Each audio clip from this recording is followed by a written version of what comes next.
You know, I would be a horrible parent. No, I'm no, we're like, not starting. We're not starting. No, yeah, no, it's all no, right. no. We're not starting off with that. No, no, Dad, I no. want We're to do not. No, jackass no. stunts. We ain't Please doing. do No, it. no. I'm gonna talk over you until you shut up. No. Yeah. Nah, nah. But if we do one, what area code you from? The 925. Oh, that's too much. Well, that's that was no. That was the phone number. Like the three on the phone number. Um, let me see real quick because it's been a while. Yeah. Yeah, that's too much, bro. We'll talk about it. Oh, you mean about going back to the bay for the women? No, I'm talking about, you know what I mean, the idea I just had before I spoke on it. The number got to be like an odd number. 94509 is what it is.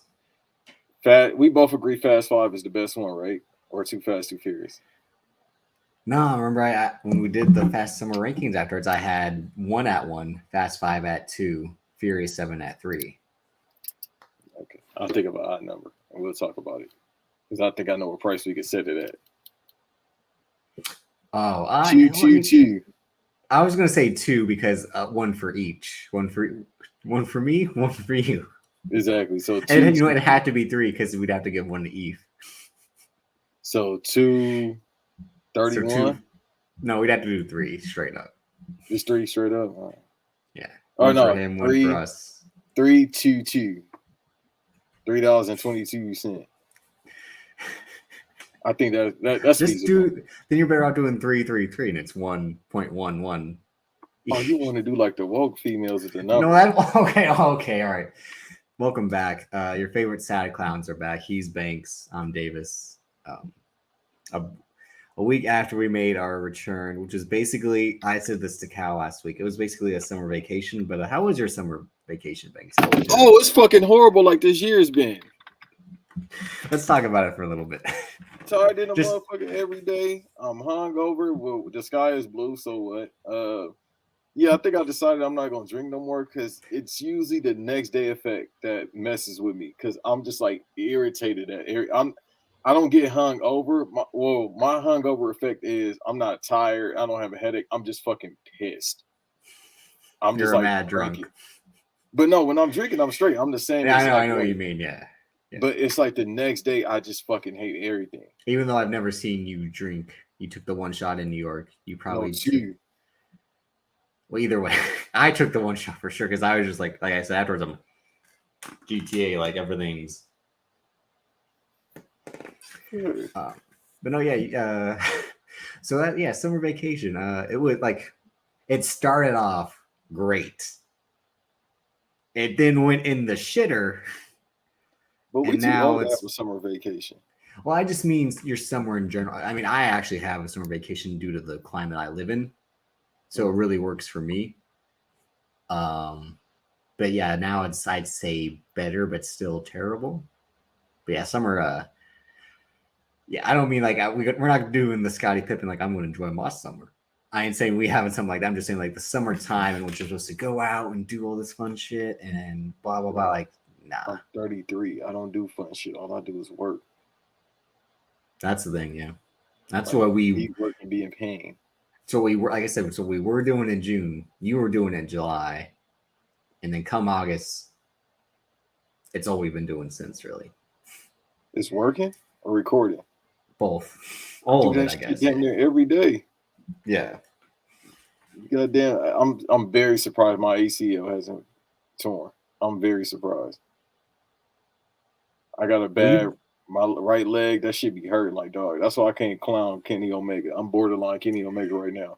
That was the thing why I was so pissed about him coming back. With like the shoulder brace and the long sleeve shirt and then the taped ribs, which you could see the last time we had a match too. Like when his shirt lifted up, you could see his ribs were taped. It's just like, dude, we already know you were like this half of your run. I mean, basically your entire run as world champ, but like don't come back and like play this up because we know like it's legit. Like you should still probably be recovering for another 6 months. But that's what I said. He came back too soon. Like dog, you came back too soon. You can't help that sinking shit.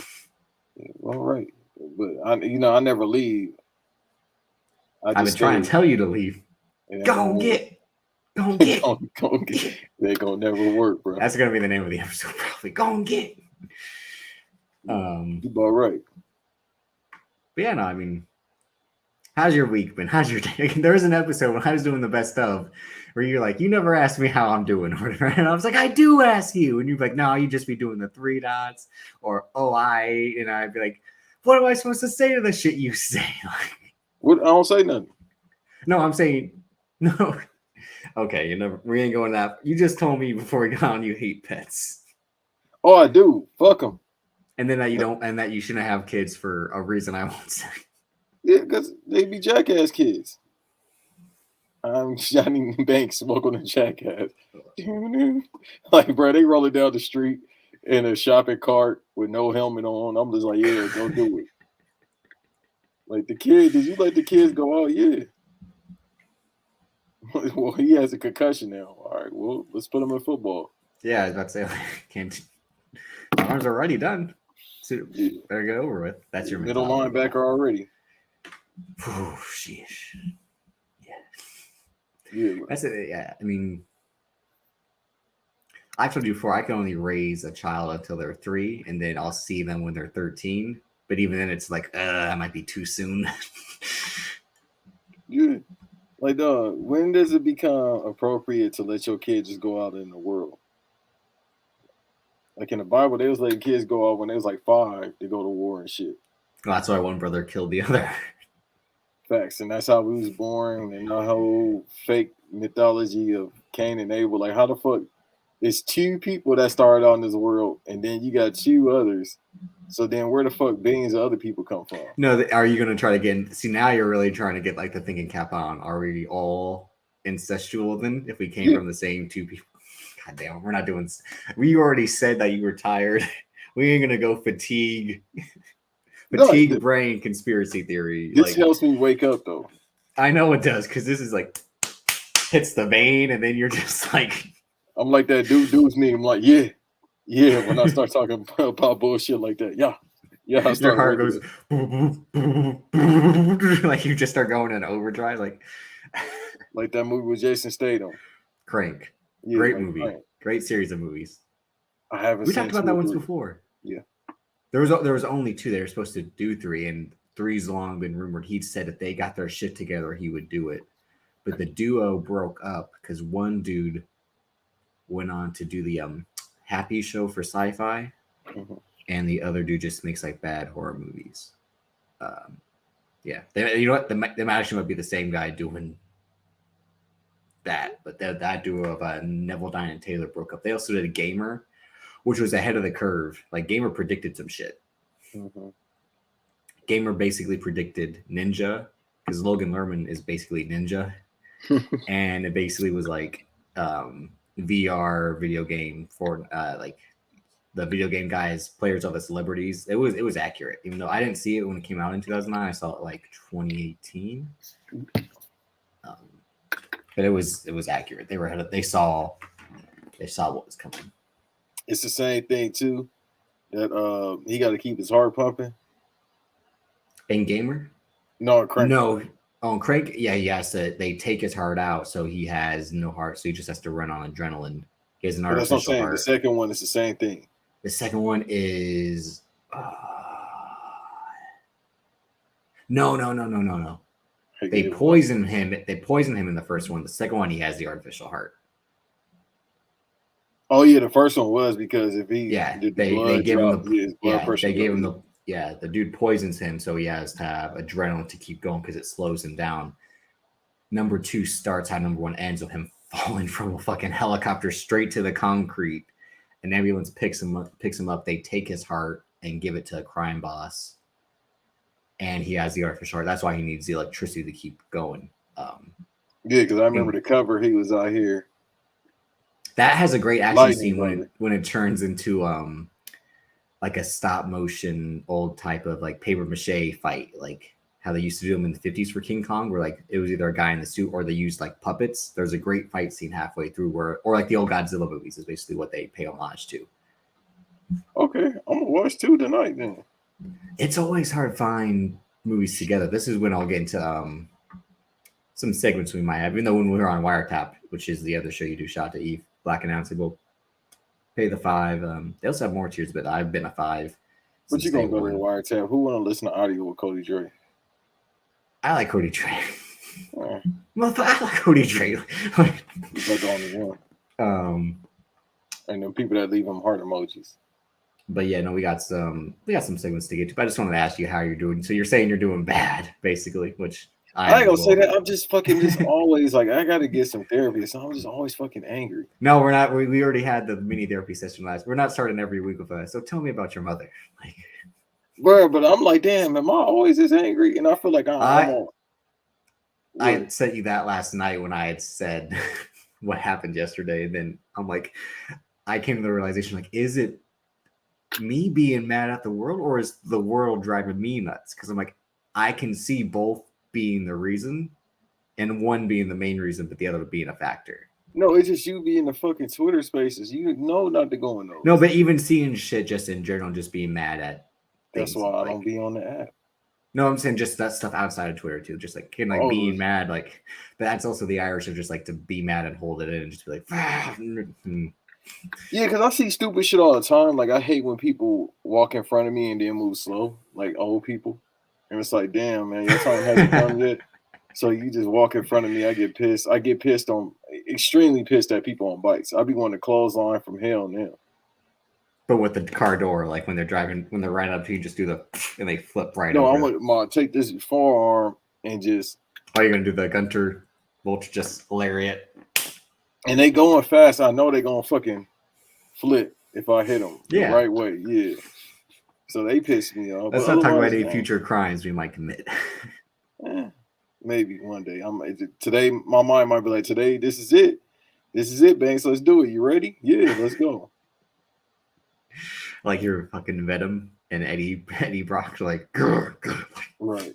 We are Eddie. We are hungry. Yeah, we hungry for chaos. I can't believe I saw the second.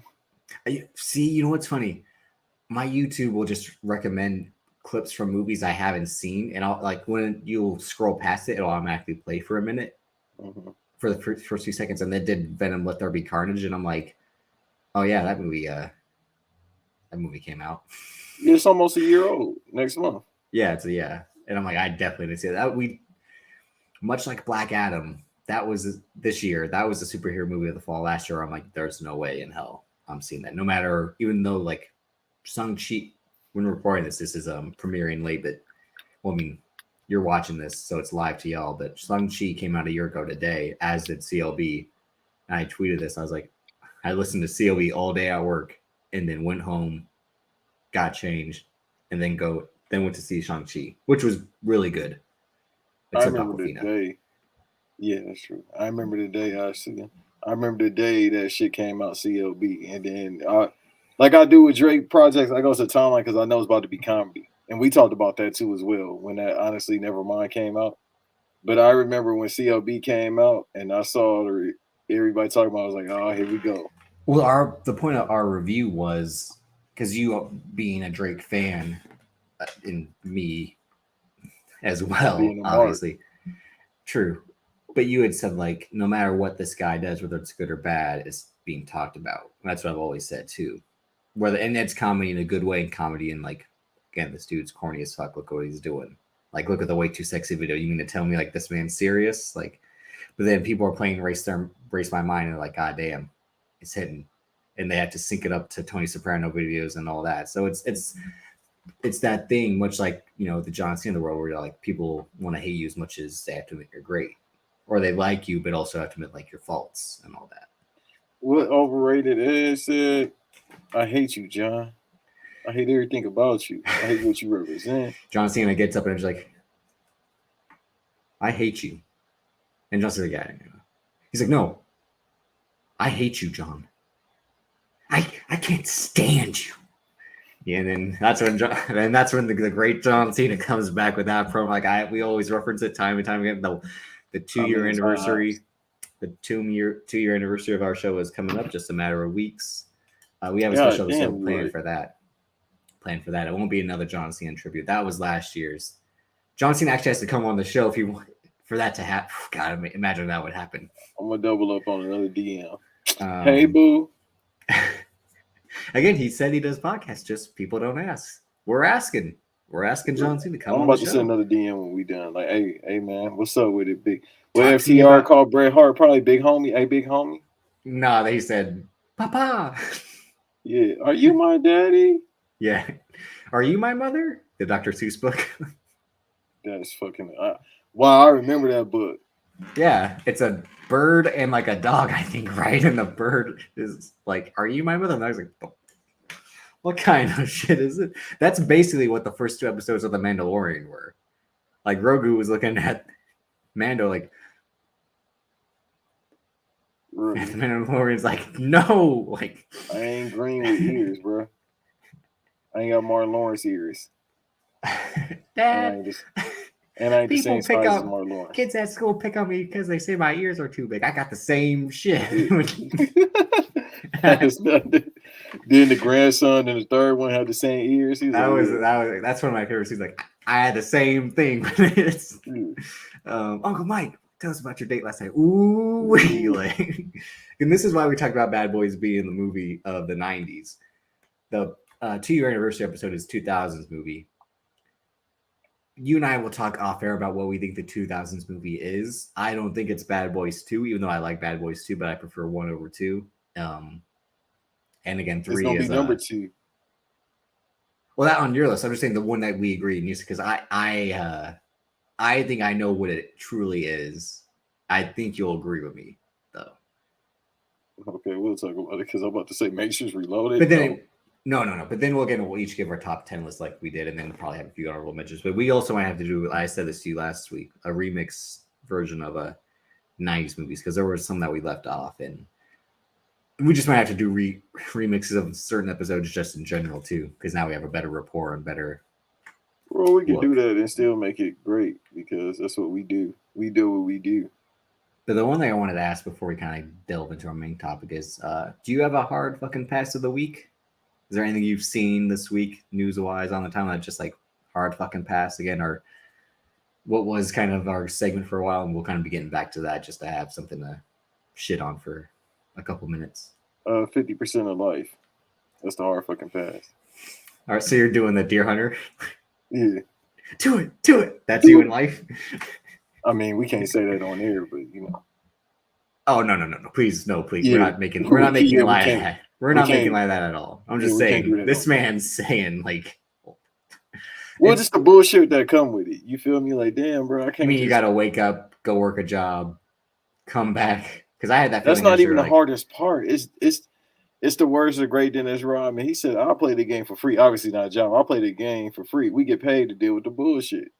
It's like, damn, and bro. You mean like we obviously do this for free for now. For now, Max. For fucking now. Probably. They ain't got no money. We got to hit up Discovery. That is true. Yeah. I told you my theory last week. Yeah, that they went broke buying them. How do you get broke by spending? Oh, you know what, that actually makes sense. Like again, life. Yeah. Why ain't you got no money? Because I spent it all. Like on what? Me, motherfucker. Toiletries. Otherwise, than that, entertainment. I'm sorry to cut you off. Entertainment wise, I don't know. I don't really be getting that upset with entertainment. Hey, wait till the Cowboy season starts. I got a hard. I was about to say we are a week from football starting. And I think I'm doing 2 things. One, I really don't believe in Trey Lance. Me and John, shout out to Black John Stud, we'll message each other about the Niners and all that. He'll be doing a white noise about the Niners after week 1 when we'll do our overreactions, no matter how it goes, whether it's a great game or a bad game. We'll be like, I can't wait for that.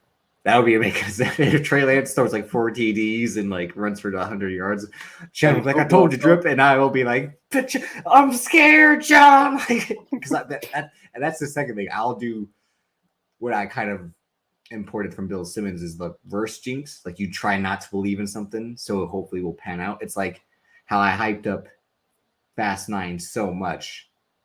It was the ultimate disappointment of last year, which led to the famous voice tweet, which again you woke up in a drunken stupor like the Undertaker and just laughed your ass off for 40 minutes. Bro, one of the funniest damn days of my life. Because you legit were like, is this real life? Like, is this like you were like, I went to sleep 2 hours ago, I woke up, I played this, and you're like, what the fuck just happened? Like, what's like, bro? By far one of the funniest days of my life. Because legit, I told it on the air before, but I'll tell it again for everybody that doesn't know. Thank you, all new subscribers here.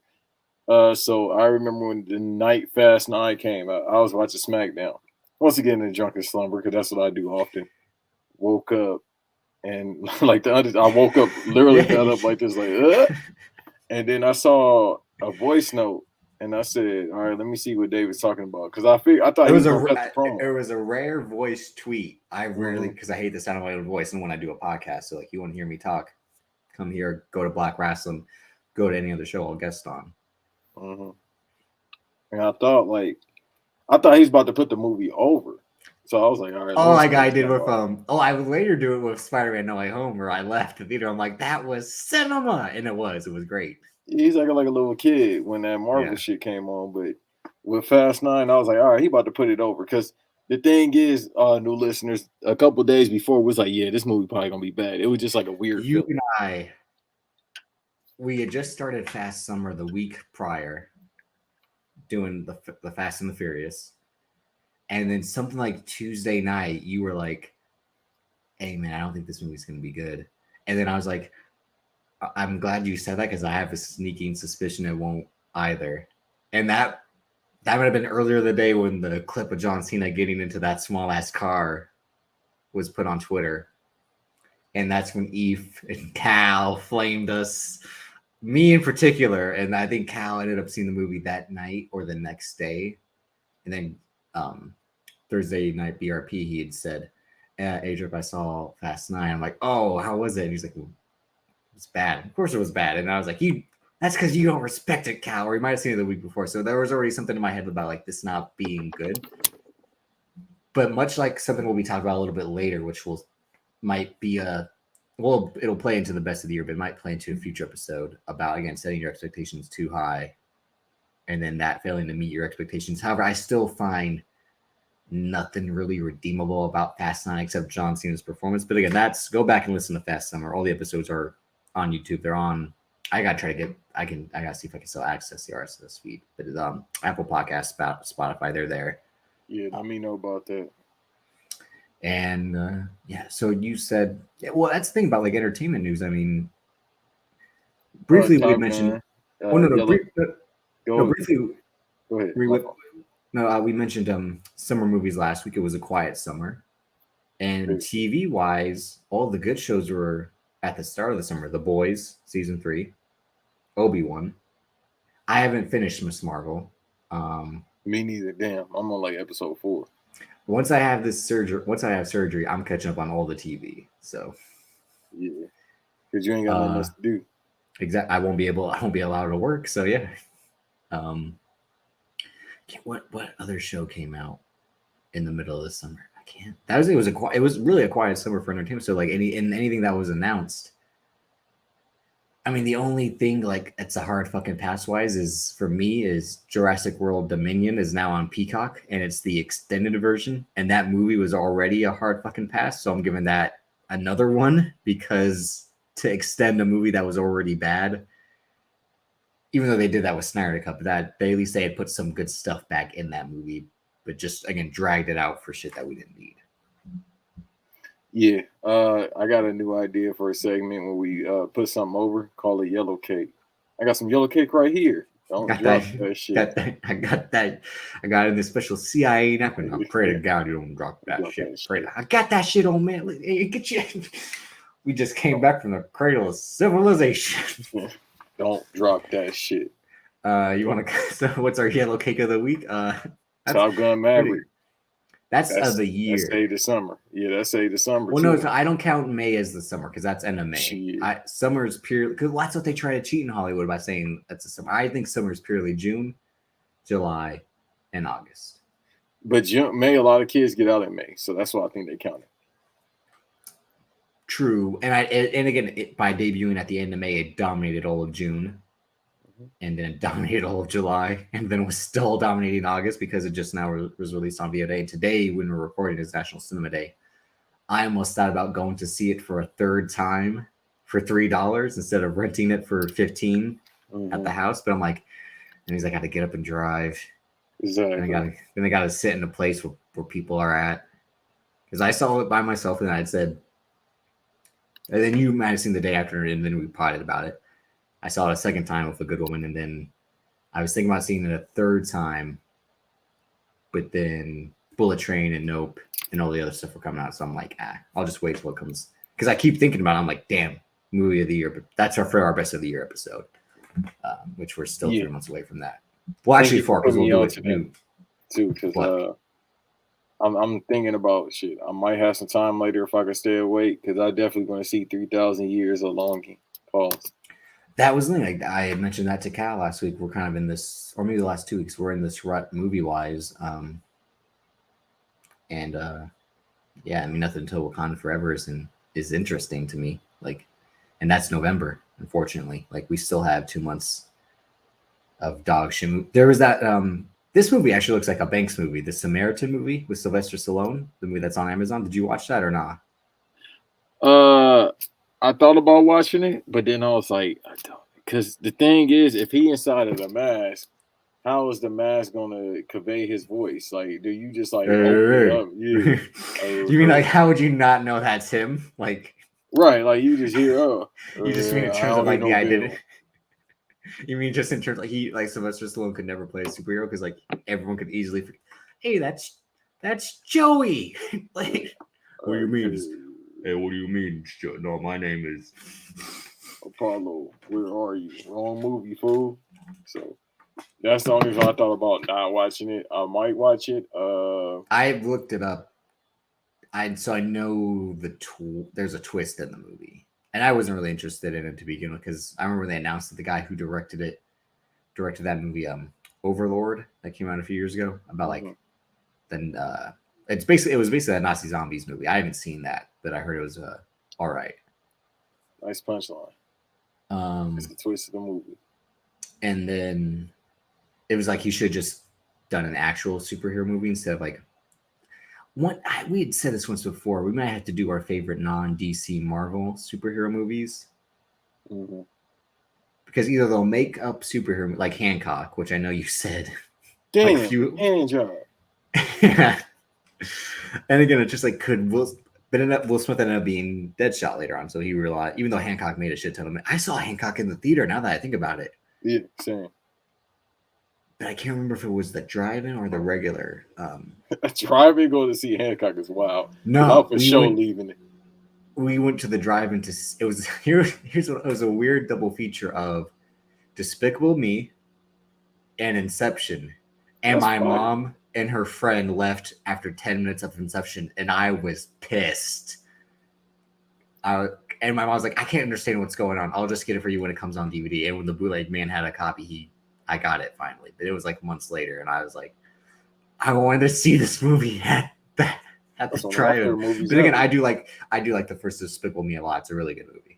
Yeah, the soundtrack is phenomenal too. Again, fucking Pharrell, like that whole soundtrack is fun. Take me far away every day, cause it's fun. And then he gave us Happy, and it was like, just get the fuck away, like leave us alone. Read the paper. Yeah. And then CeeLo was singing for his life on that soundtrack. I don't know why he was going off. They must have cut it. Maybe he saw his future in which he wouldn't have a future. Shit. With the cell phone blowing up, he still survived that. And it got on America's Got Talent. Yeah, but again, it's been quiet. I mean, there are shows like other shows like Rap Shit. I saw you tweet something about Rap Shit. I haven't watched it yet. I've been waiting to watch that. Tweet gone because I was wilding that night. Yeah. I said, yeah. Y'all see, that's how y'all know I'm out of it, but I'm giving kayfabe. What did I tell you last week? But it started the week prior again. Remember when Kanye West was like, "Pussy and religion is all I need." I'm like the opposite. Like, one, I never believed in God. Two, yeah, I don't need that. No, I was disrespectful with the tweet. I said it was a fuck it. We here. I put the guy that yelled the certain slur on the plane. I put that with the Burger King hat. I said, "Watch the rap shit," and I put that. Now I put his face. All right. Yeah. So I'll put that. But otherwise, in that rap shit, listen, they got some hashtag good women on there. They got one. No, our girl from Insecure, and Bust Down is You talking about Dominique? Yeah. Yeah, you see how this goes. She need to stop lying to the people. Listen, you're a liar. She keep talking about she ain't fine. Oh no. That is a lie. That is the lie. That's the lie of the week. Listen, she's the yellow cake of the week. Is that problematic? No, never mind. No. Well, she kind of yellow, so yeah. No, because her Bust Down when he talked like, man, fuck you. She said, what'd you say? Like, huh? I would have said, yeah, that's what I said. What you no, remember because he's scared of her when she calls him out on like his beige rage, and then he's like, you bitch, and she's like, what'd you say to me? He's like, what? I didn't say. And she's like, I thought so, yeah. That's why I think I kind of have a shot. She into yellow dudes. I might be the yellow cake. No, she's a lesbian on that show though. Remember? It don't matter. I am too. Are you saying that's a better happy 1 year CLB? Let's make some noise! Yay! Girls love girls. And let's make some noise. 1 year anniversary. Yeah, no, but she was it's Tasha on Insecure. Yeah. Mm-hmm. Yeah, I remember that one scene. I said, yeah.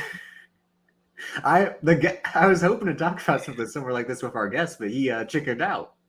So we gotta wait till next week to talk about it. No, he did chicken out. I know. I'm just saying that if he listens, he says he listens. So I'm just saying I'm gonna give him a reason to hate me.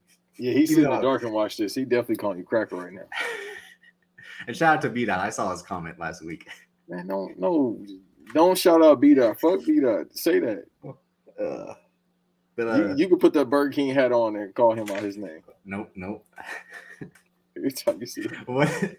So you said you didn't have a hard fucking pass of the week. The Elvis movie is on HBO Max, and you watch it. No, that's another. That movie is fucking fire. I'm telling y'all. God. No. Hey, I know you did a solo part in the banks about it, but I ain't watching the Elvis movie. I'm in love. Together. I'm in love. I'm all shook up. Hey, nah, bro. Listen, that kid, somewhat, shouts out to the OC, somewhat. I was about to say, California legend. Somewhat. Are you about to add him to the list? No, not yet, because you got to prove. You feel me? And he from the OC, so I can't give him too much. You got to really prove it. Like him and Antonio, like, all right, bro, y'all got to show me y'all. There is something else California related that I want to talk to you about, but yeah, you're saying Austin Butler. What he does next?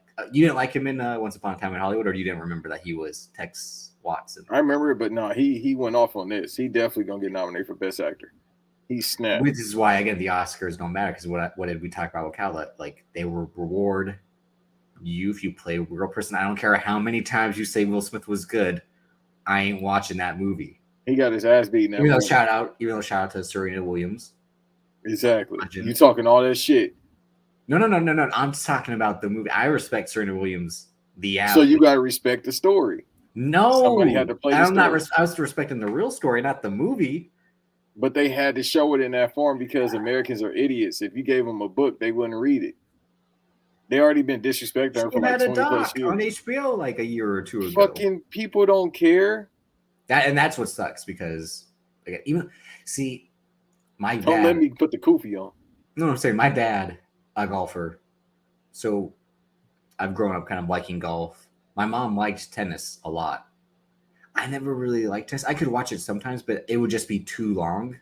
Like at least with golf, like it kind of ends after these 18 holes. With tennis, like they could go forever and ever, which is I guess also the good part about it, like the drama of like match point, the deuce, like all that, winning this one set, coming back. But sometimes tennis would just be like too long, and I could never play. Tennis is fucking difficult to play. Like I respect anyone that actually can play tennis because you got to be on the run and have hand-eye coordination. Like golf is just hand-eye coordination in terms like you got to hit what's in front of you and keep everything in mind. But like you can't golf on the move. Like yeah, I got hand-eye coordination, but running back and forth, I could probably do it, but not like that. But I've always respected like again tennis players or like just tennis because again they'll play on grass, they'll play on clay, they'll play on concrete, well not hardcore or whatever they call the other surface.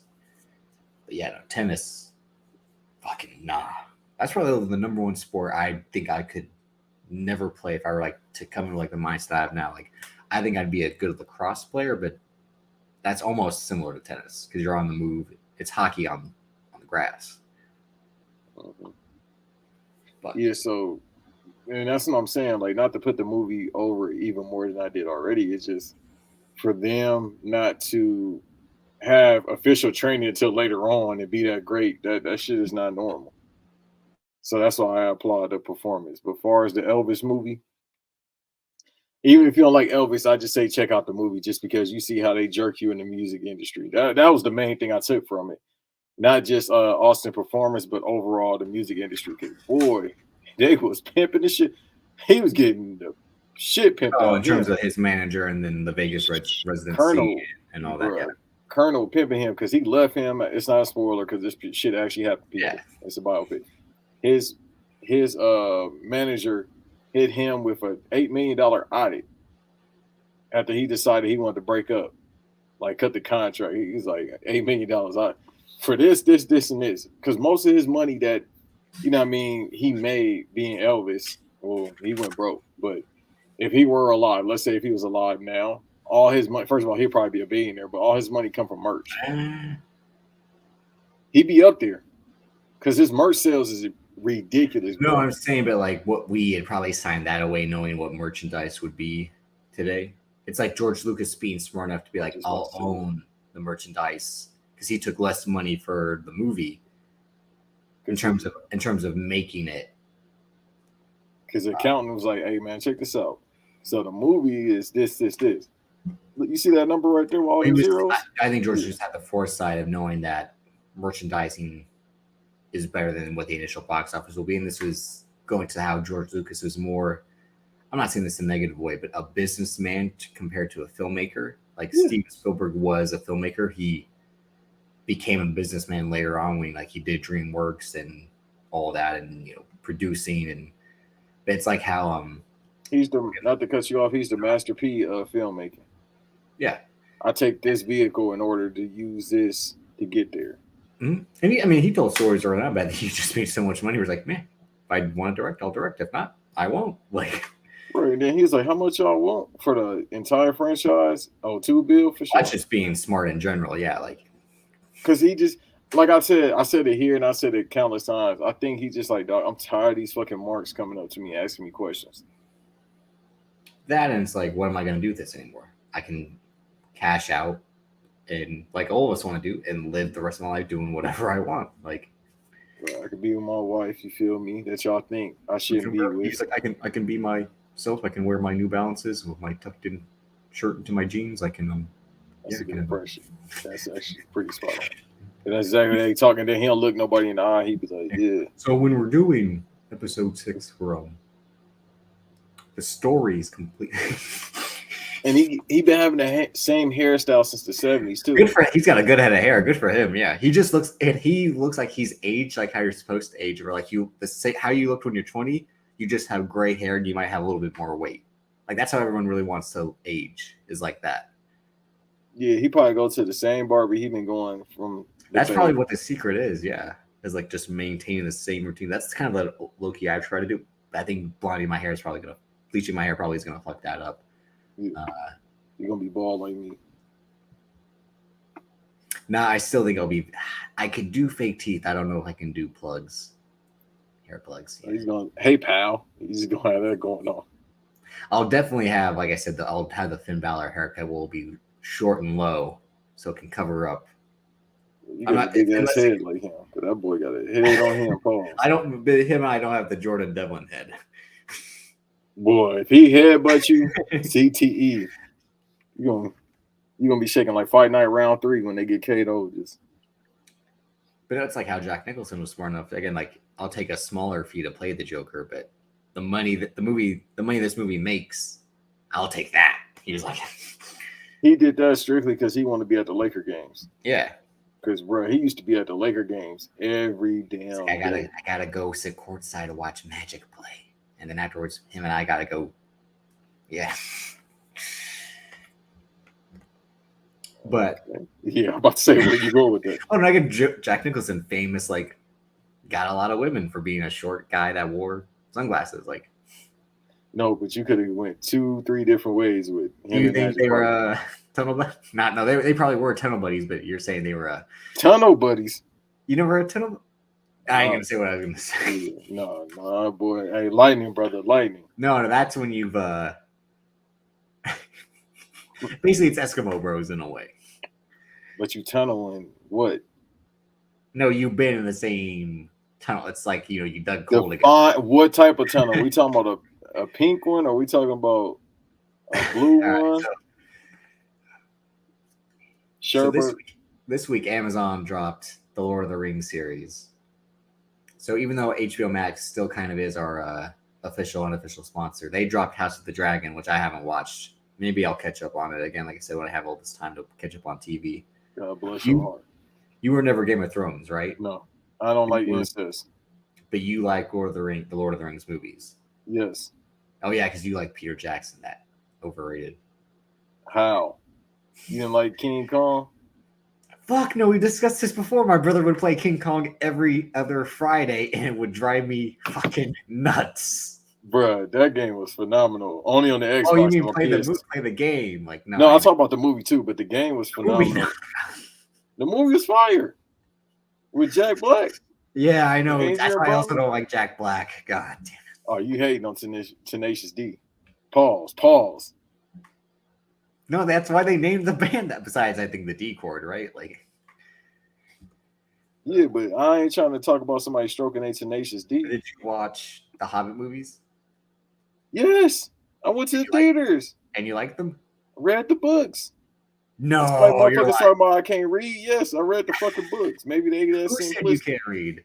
All these stupid motherfuckers that listen. I said, I know. Do I need to say names? No, I'm just saying. I know they've said your CTE be acting up. I mean, that happens to all of us. I got to read a whole fucking article today, and I'm gonna be nervous. Like, Eve had the one comment on the Black table like a year or two ago where he was like reading on air is difficult as fuck. So like, shut up if I make a mistake. No, because he can't read. That's the Long Island education. Is he a person who calls you out for not being able to read?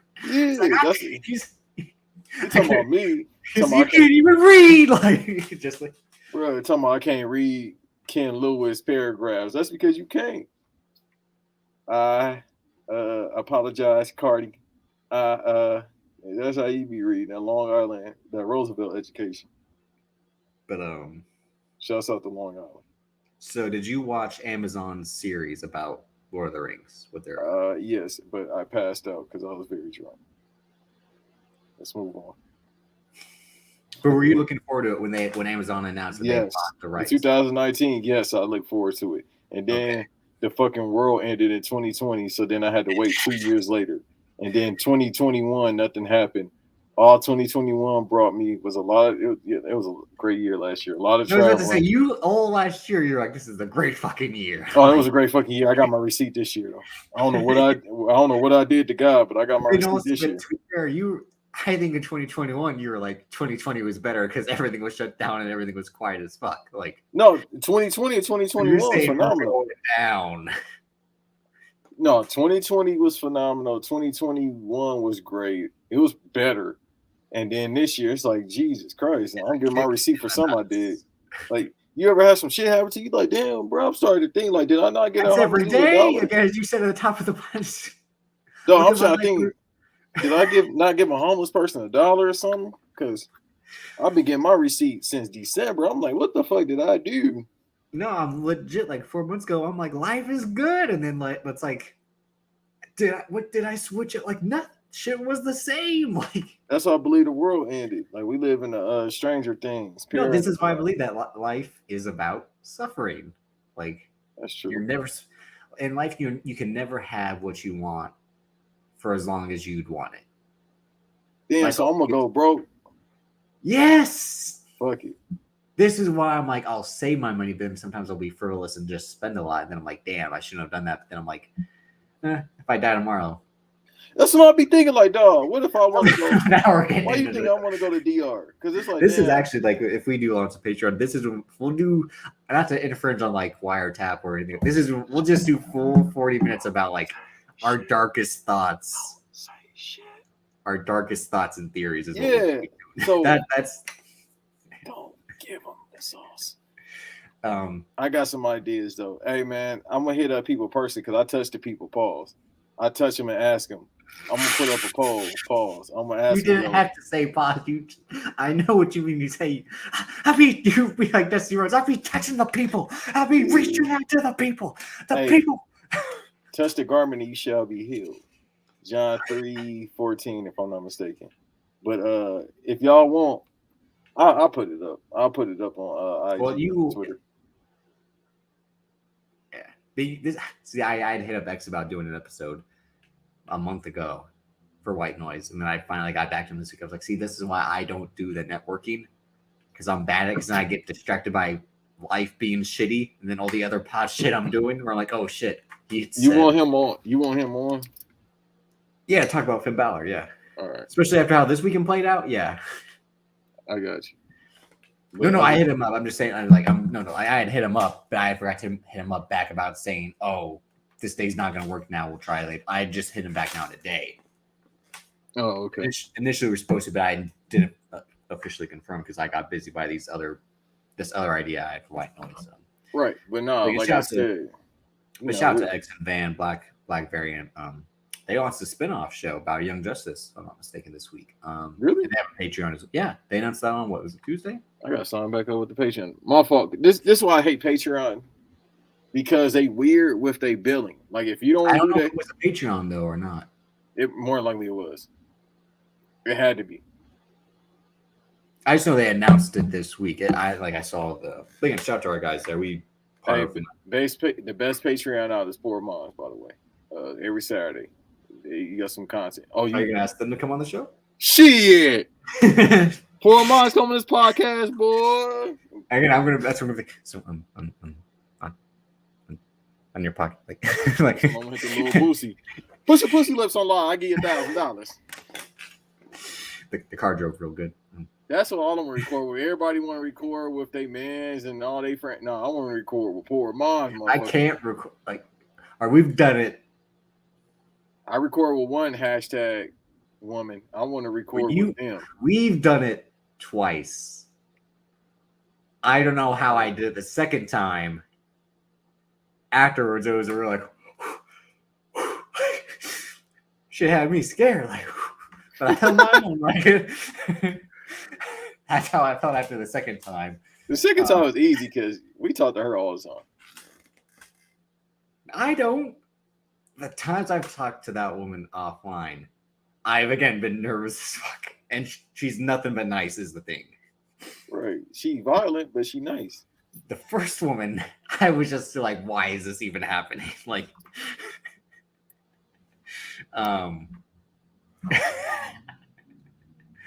but no, all right. So speaking of Amazon, I'm about to read. Oh, you talking about that year? I thought you were talking about recently. My fault. Yeah, no, the second one. Oh, so you misread.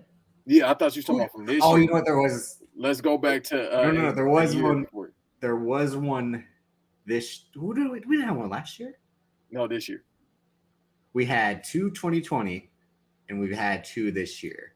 And we're not going to go in that territory because no, but I wasn't nervous this year. I know you weren't. But now I know what I know, so now I don't give a fuck. Yeah, but when I seen the all-time player, I said, yeah, that's again like. And people, if you know, again, listen to all the episodes. We got a whole catalog: YouTube, Apple Podcasts, Spotify.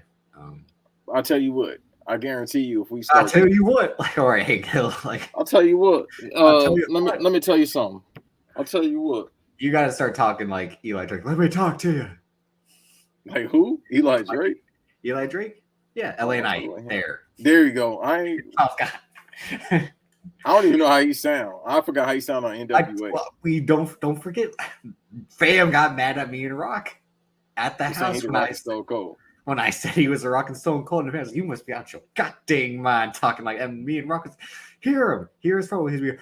Oh hell, I'm gonna stick this sideways. Like he tries to talk like he's a mixture. We're not getting back into that territory, but you gotta start talking like you're not from. As much as you want to dress like you're from California with the Hurley shirts and Chuck Taylors and O'Neill shorts, you got to start talking like you're not from California. It's right here. That's funny. I got an O'Neal shirt on Did you now. Did you ever have some Quicksilver? No.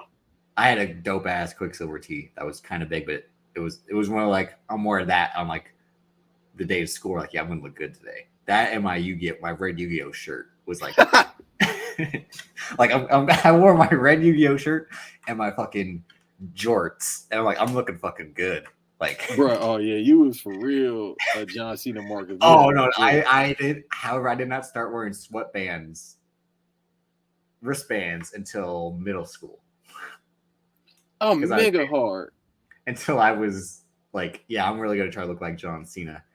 But the thing about that time was people thought if you wore wristbands, you were covering up cut marks. Do you remember that?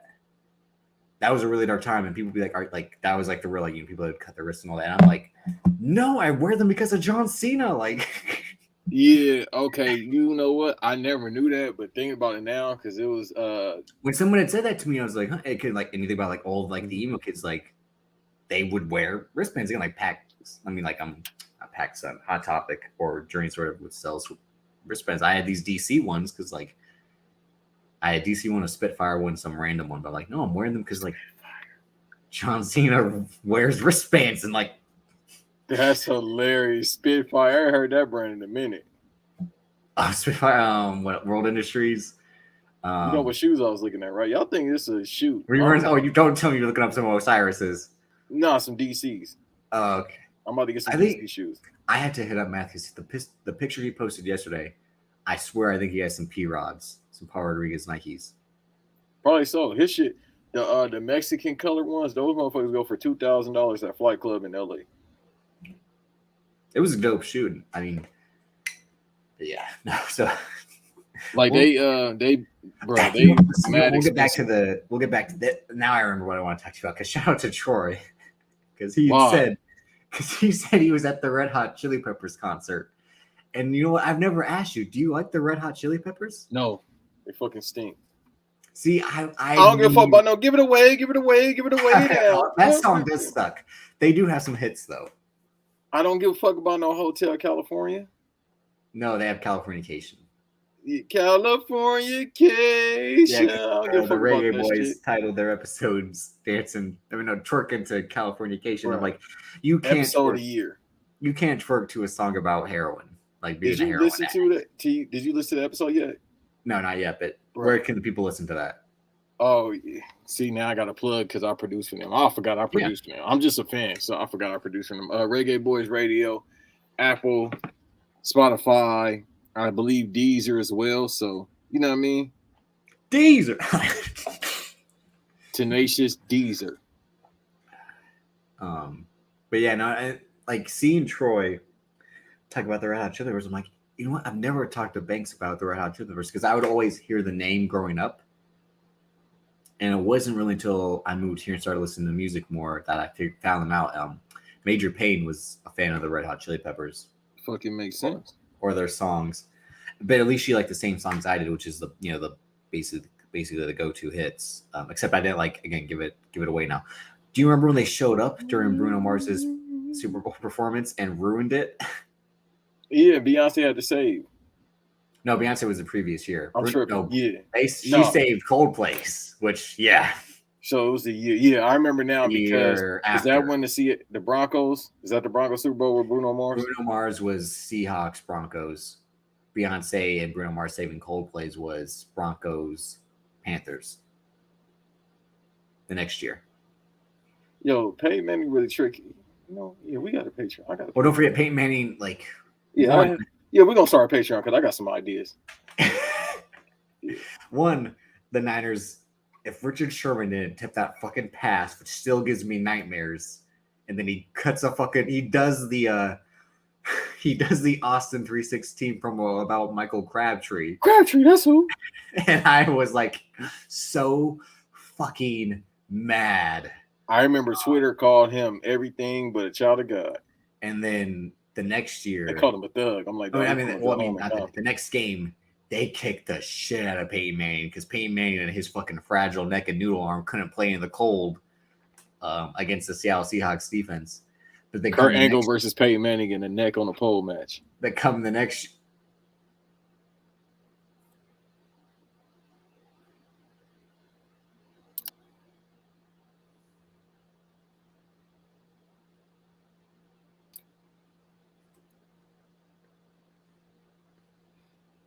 Yeah.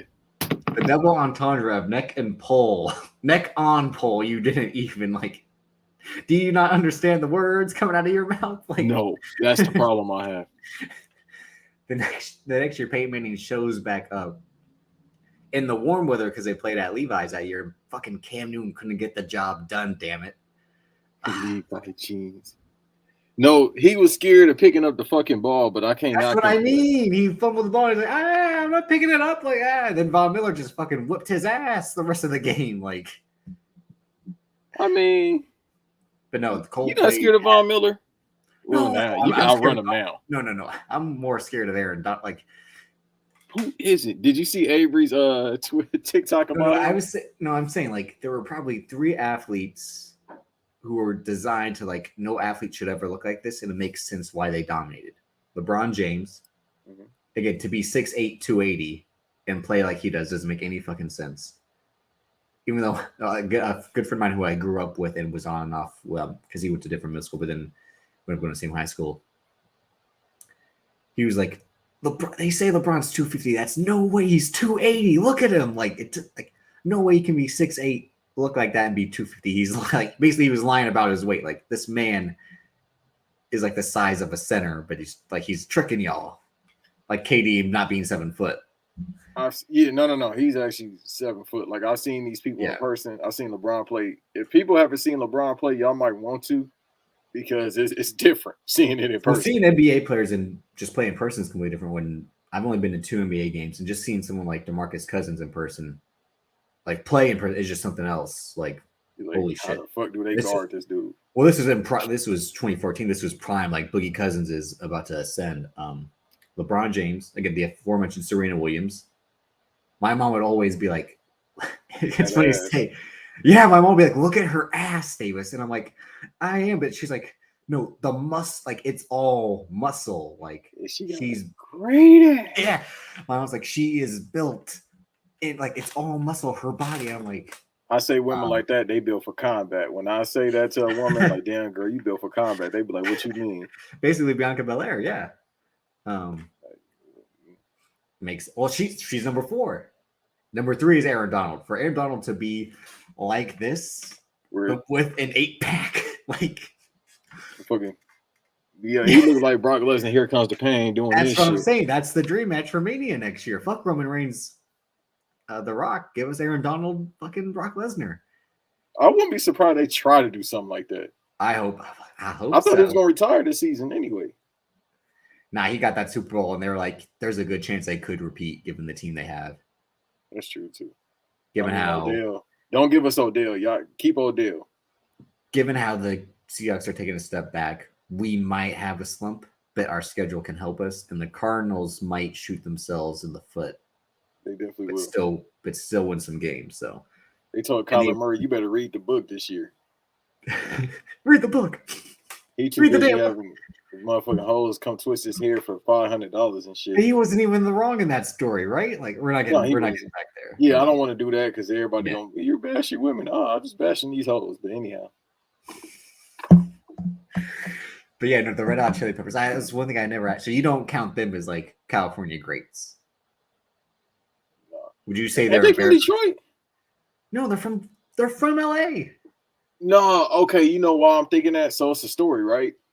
George Clinton told a story. Was it George Clinton? It was George Clinton. He told a story about he had, like, when they was first starting out, he brought them to Detroit where his studio was. He put them in a hotel. They fucked up the hotel. Yes, it's origin Los Angeles, California. Okay, yeah. So I'm tripping, but it's a story. Look it up and see if I'm tripping or not. George Clinton put in Red Hot Chili Peppers. He told a story about how they fucked up the hotel when he brought them out there to Detroit. Because there was a great joke in season 1 of The Good Place where they have like a lie detector test. And a question they asked is, have you ever been to a concert to see California pop rock funk band, the Red Hot Chili Peppers, and like you say yes, you're a bad person. And this one dude's like, the Red Hot Chili's, of course, I've been to like 60 shows. Like, fucking Maroon 5 from the city. But yeah, that's what. Maroon 5 is a good band. Maroon 5 is a good band. Are we not? Okay, no, we're not doing. I did say again with Major Pain. I did say that. I did say at the time when I was dating her that One Republic was better than Maroon 5. It's still a rock fight between the two, in my opinion. Now, I'm not saying that Maroon 5 wasn't good. I'm just saying like Ryan Tedder wrote for One Republic and was their frontman, and then wrote like Adele's hit songs, co-wrote Adele's hit songs. Oh, good checks. Real good royalty checks. He good. Yeah, he wrote the song that's in Top Gun when they put the song in Top Gun when they play football is a One Republic song. I had no idea until like 3 weeks after.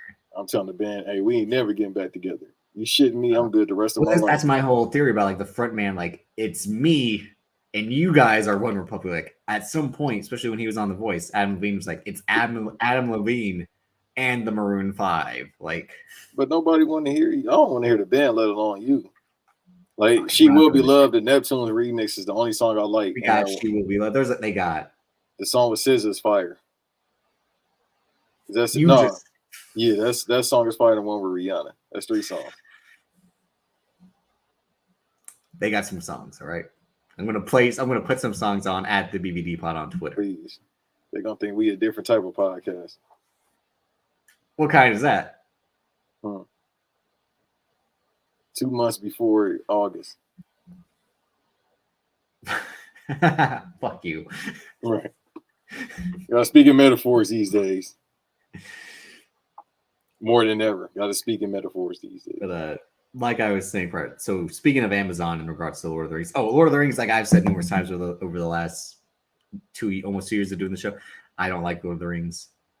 I liked the movies growing up, but then once Clerks 2 was like they're just about a bunch of walking, I'm like, yeah, you're right.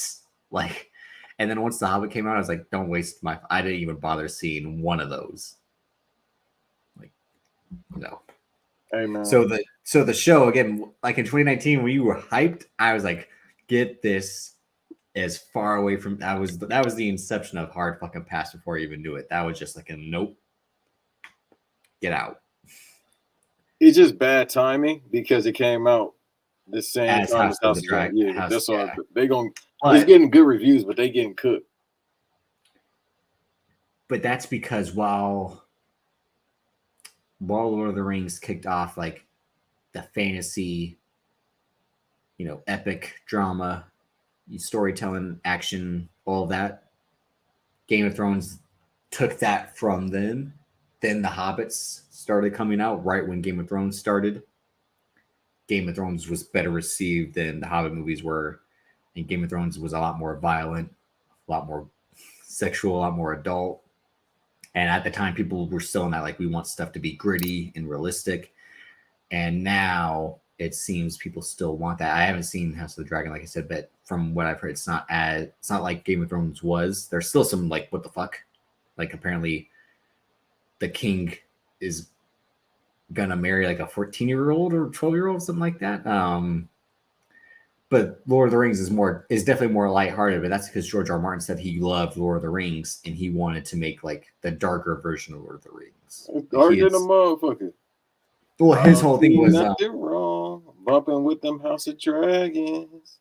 I think his quote once went to like his idea, main ideas about Game of Thrones were like the story tells but reversed.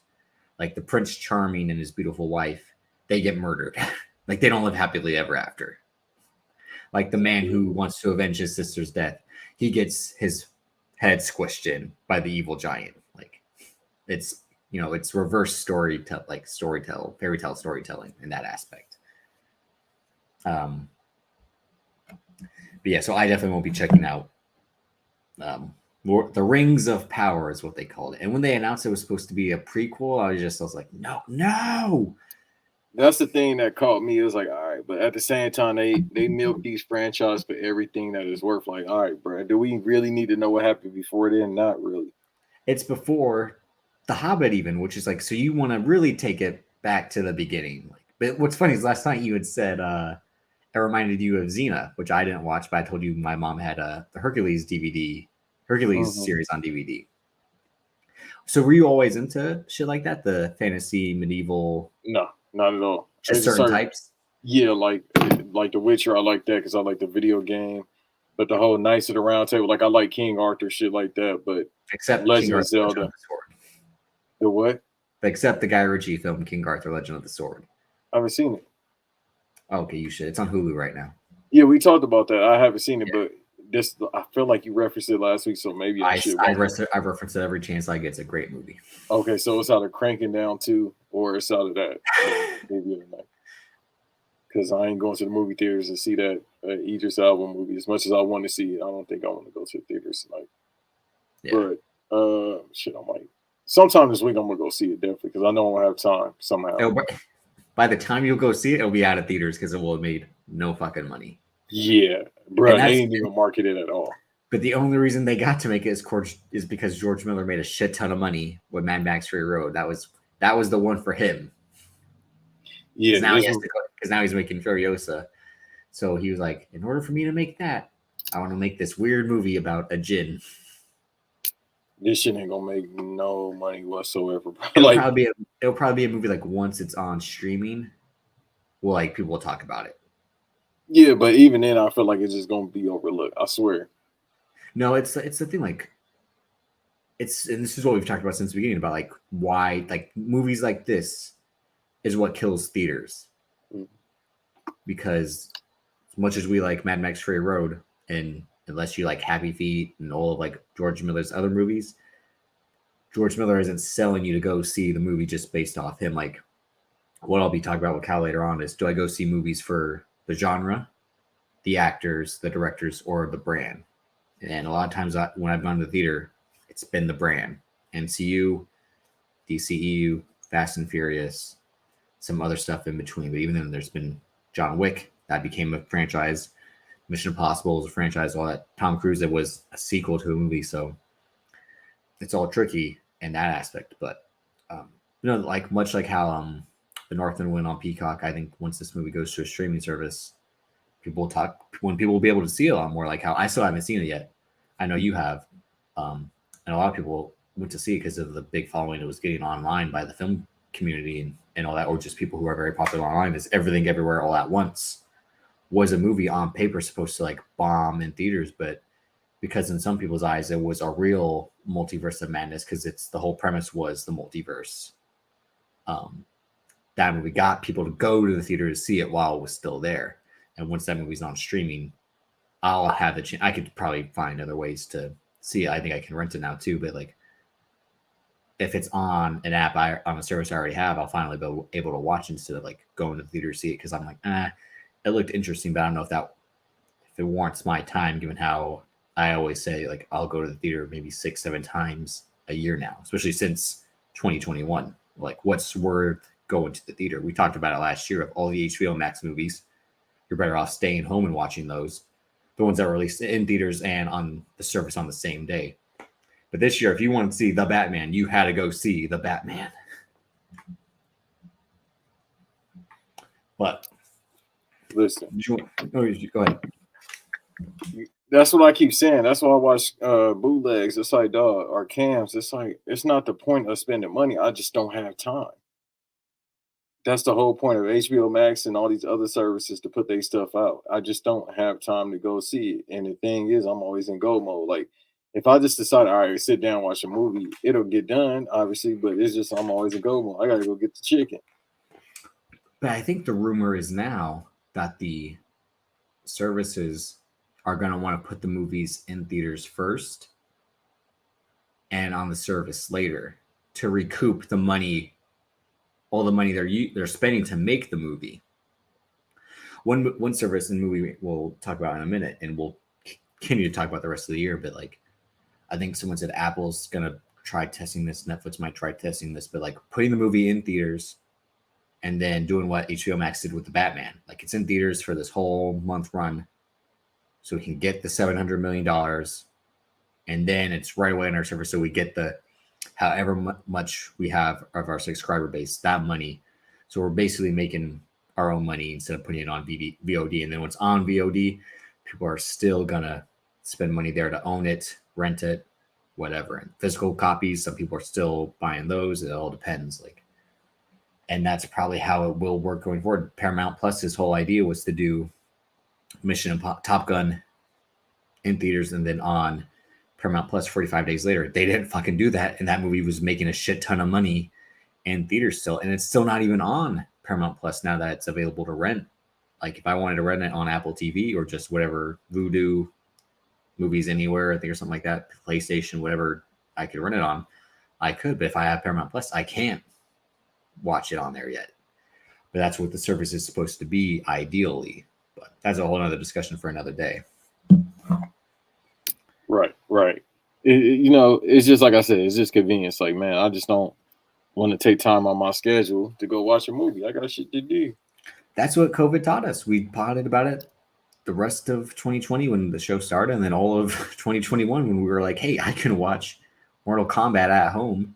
I realized right away it sucks, but if I want to rewatch it, I can. Just like how I did with the Suicide Squad. The Suicide Squad was great. I'm going to rewatch it right away in the next morning because I can. But so Amazon. So this is an article from the Hollywood Reporter on September 1st this week. Russo Bros. Amazon series Citadel creative overhaul balloons budget to $200 million plus. A grueling year-long shoot, competing cuts of the pilot, a showrunner exit are making this one of the most expensive shows of all time. So I'm going to read this article and kind of have you chime in after I take some breaks. So it was said to be a flagship Amazon Prime Video series with top Hollywood talent guiding what was envisioned as a major franchise for the e-commerce giant.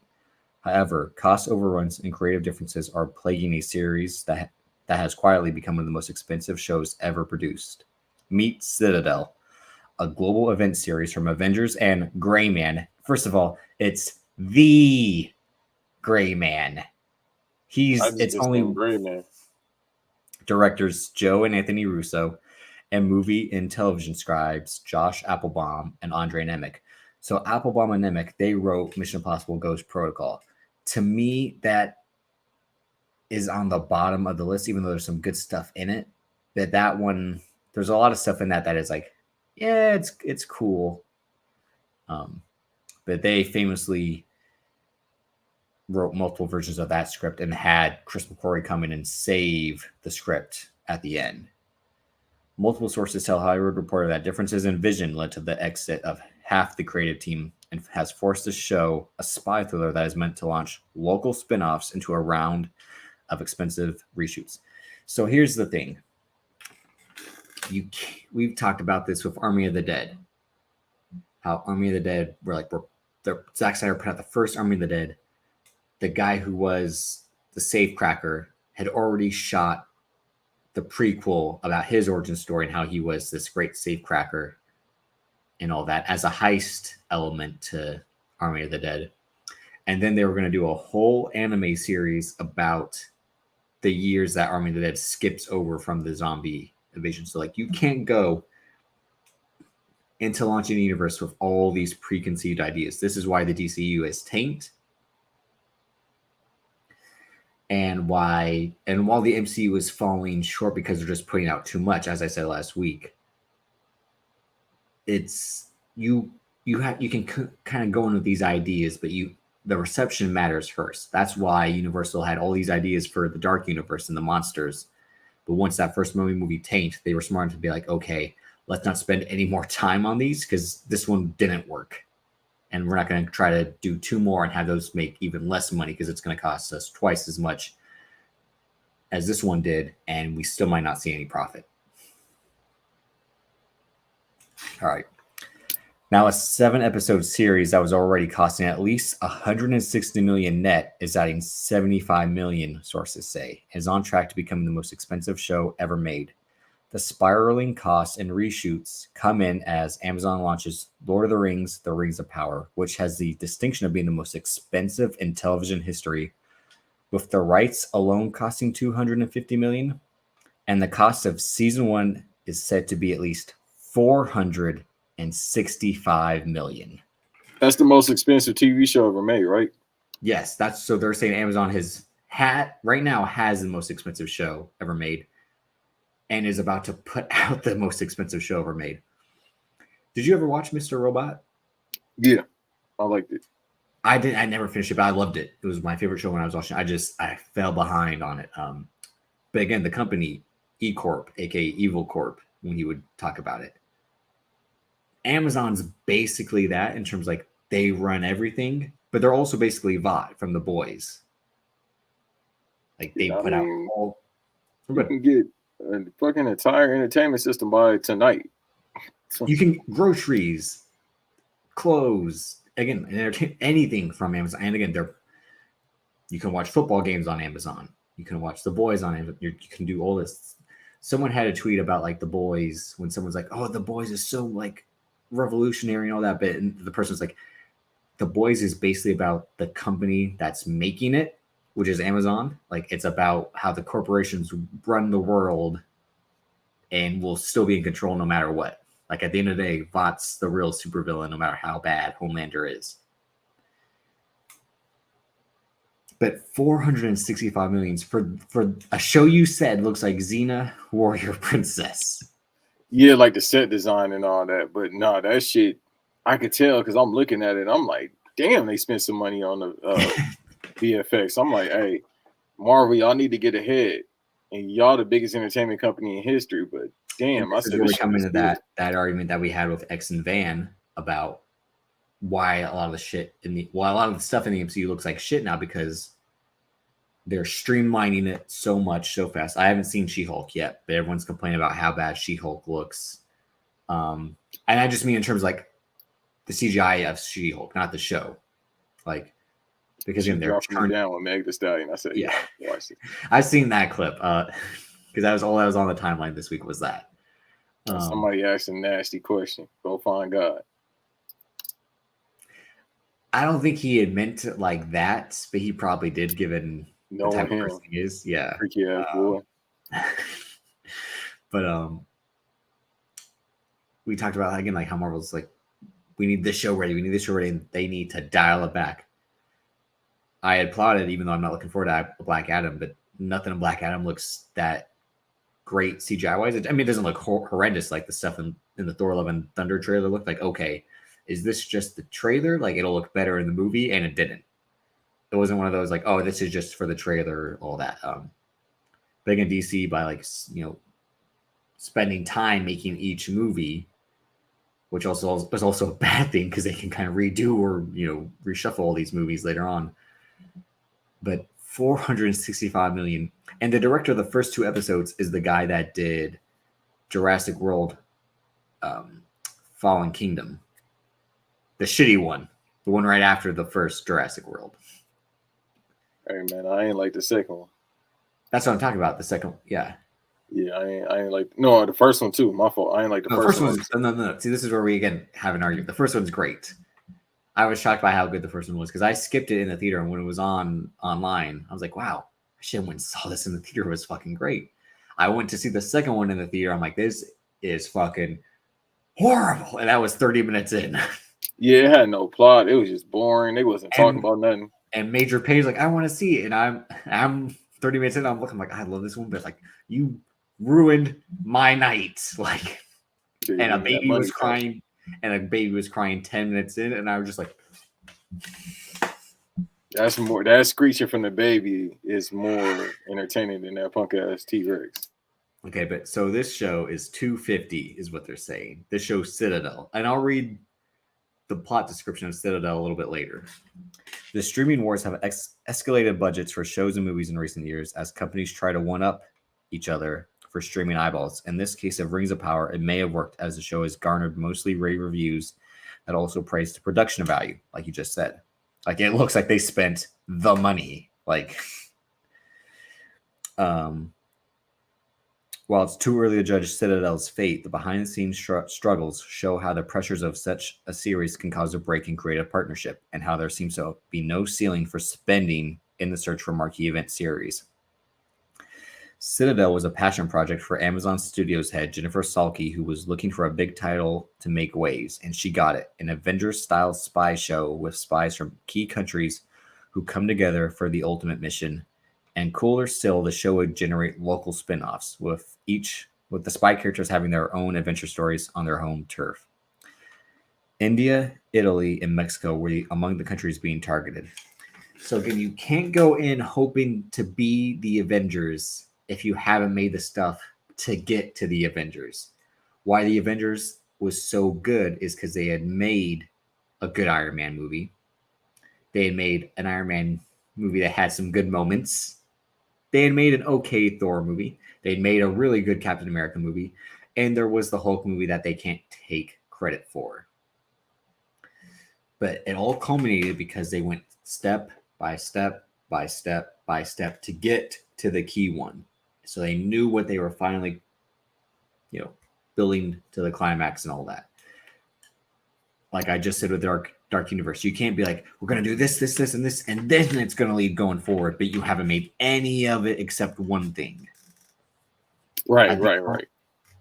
I think Kevin Feige had said, like, when there was that good, like, Assembling the Universe doc, he had said, like, after Iron Man 2, I think he said when they were about to finish maybe with Thor, he realized, like, what the premise was going for. Like, we're building towards the Avengers in a way.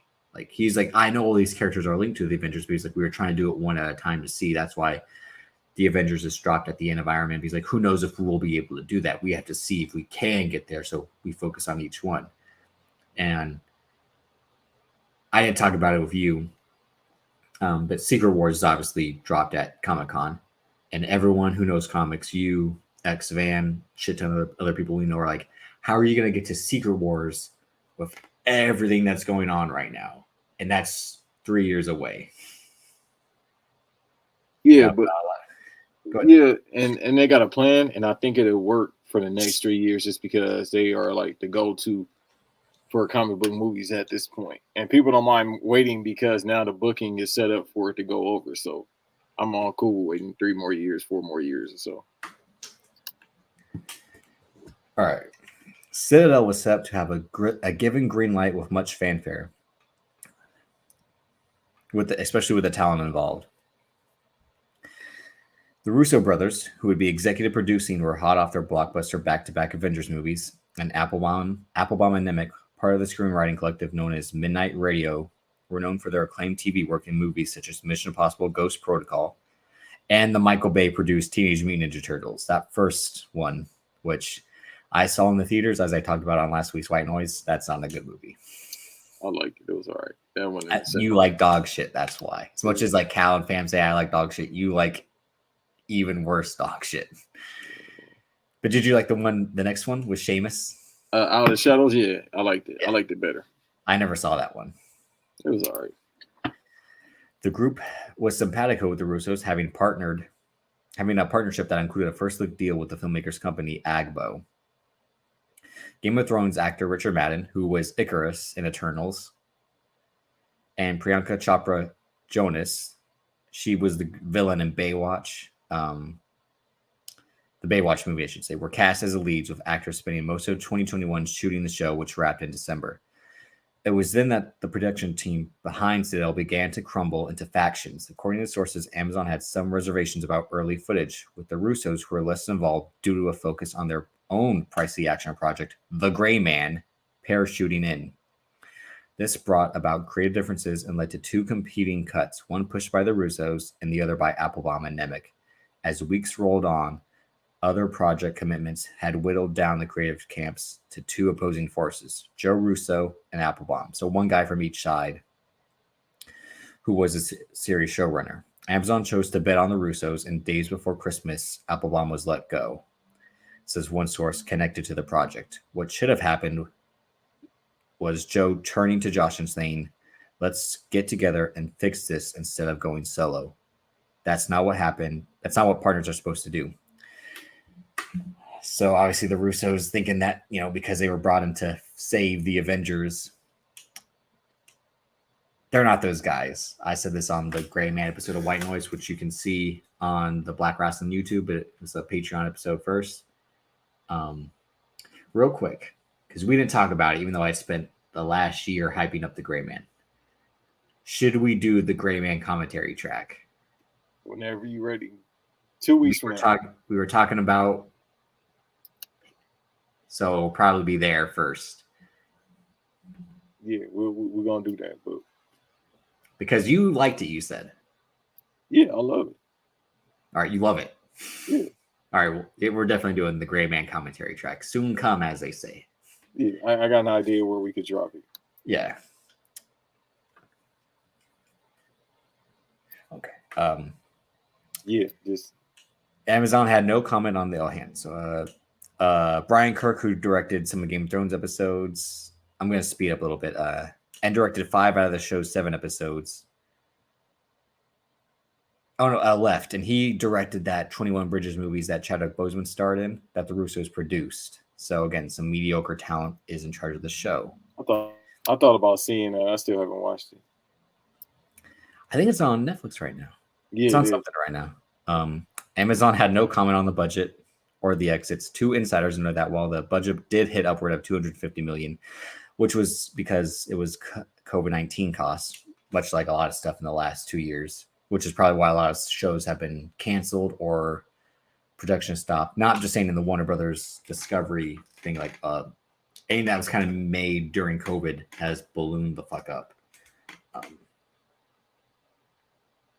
Hang on. Another insider notes that the television landscape cost overruns and show overhauls have been recurring more frequently in the last few years. A lot of shows are suffering because the executives are inexperienced for this level of production dealing with artists, says one TV veteran. This goes back to companies like Amazon shouldn't get in the TV game because they don't know how to run TV shows, which is a whole other thing in itself. It was so complex. Citadel's scale was so complex. It was shooting 3 units at once, which isn't really supposed to happen. You have experience with, television and all that, but like shooting 3 units at once, you are supposed to have a second unit, which gets like landscapes and extra shit, but like 3 units, all these different countries. No wonder it's a mess. You don't know what you're shooting, what the script can be. This is how stuff becomes a bomb and why things get shelved and all that. It was unclear where and how the divergent visions of the show arose. One person familiar with the conflict says Applebaum's version of the pilot introduced the spies via a spectacular ski and hang gliding sequence, setting up a spy versus spy situation before flash forwarding the story 5 years with the heroes having no memory from their previous occupation. Russo's version, according to this source, began at that 5-year mark, jettisoning the action sequences. If you listen to Applebaum and Nemec on this Mission Impossible podcast called Light the Fuse, they talk about a sequence that sounds very similar in terms of starting in the snow, and that's how they wanted to open up Ghost Protocol. I'll link that episode on our Twitter. Very interesting on what they had to do, but it seems like they saved that idea for this. In any case, Agbo is now in charge of Citadel, which is the Russo Brothers company, and Amazon hired David Wheel to rewrite the show and to give it more grounding. Wheel is best known for creating the show Hunters, which was Amazon's well-received Nazi hunting show that starred Logan Lerman and Al Pacino. Did you watch that by chance? No, I haven't seen it. Neither did I. Didn't look. It was like Ted Mosby was on it, but I'm like, nah. Right. I was just like, all right, this don't really interest me. But I know with me, sometimes I just run into stuff and I'll be like, all right, I'll check it out. Thomas Siegel, a veteran cinematographer who had helmed 2 episodes of Citadel, officially took over directing the reshoots, which ran through the spring and into early summer. Siegel had also established a history with the Russos. He was their director of photography on Cherry, which they directed, and on Extraction, which they produced. I haven't seen Cherry. That was a movie they did with Tom Holland about a war veteran robbing banks to support his opioid addiction. And Extraction's a good companion piece to The Gray Man. It's an action movie. Story's bland, but like Chris Hemsworth kicks a lot of ass. Yeah. One source, however, says Joe Russo was very much involved in the shoot. The show is now in post-production. No debut date has been set. So all this, again, is like, when's the show coming out? We have no idea. Applebaum and Nemec no longer have a first look deal with Agbo, so they got shit canned from the show and from the production deal.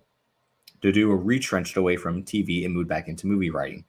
Ironically, they are back in business with Amazon working on a feature titled Heads of State that has Idris Elba and John Cena attached to star. And I guarantee they're going to use that ski hang gliding sequence for John Cena and Deckard Shaw, Idris Elba. Yeah, that's some Fast and Furious. I'm sorry, that's some Hobbs and Shaw. But you know what? I'm fucking in. I think we talked about that briefly. The news about them being in a movie together, because it's like John Cena's full Hollywood, and they had great chemistry in the Suicide Squad. One of the scenes of the year last year when they go kill for kill. The behind-the-scenes events of Citadel affirm the Russo's reputation of being perhaps the least spendthrift of filmmakers. Gray Man, starring Ryan Gosling, again, the Gray Man, starring Ryan Gosling and Chris Evans, cost more than $250 million and was the most expensive movie Netflix ever made. And it looks horrible. Even a small character drama, the Tom Holland starring Cherry, became known for major cost overruns. The filmmakers have earned enough credit to justify those budgets, as they were the directors of some of the biggest films of all time, with the Avengers and Captain America franchises. They're game managers. Alex Smith was a good QB once Jim Harbaugh and Andy Reid knew how to use him. He wasn't a good QB for Mike Singletary and Mike Nolan. Mike Nolan. Like, the Russo brothers work when someone like Kevin Feige is in charge, because he's telling Kevin, as we discussed with X-Men, like Kevin Feige is the director of those movies, which is why they're about to hire Matt fucking Shankman, who did WandaVision, to direct the Fantastic Four. WandaVision was all right visually. It was a good show overall, but like, really? Right. They just keep recycling the same people over and over and over and over. It made sense for Destin Daniel Cretton, who did Shang-Chi, to do Kang Dynasty, because Shang-Chi is the best movie they've put out visually in this Phase 4 run. It had the Bill Pope cinematography and the amazing stunt choreography. But like, Black Widow looked like shit. Eternals looked like shit. Doctor Strange is second, because that's Sam Raimi. Sam Raimi doesn't fuck up when it comes to style.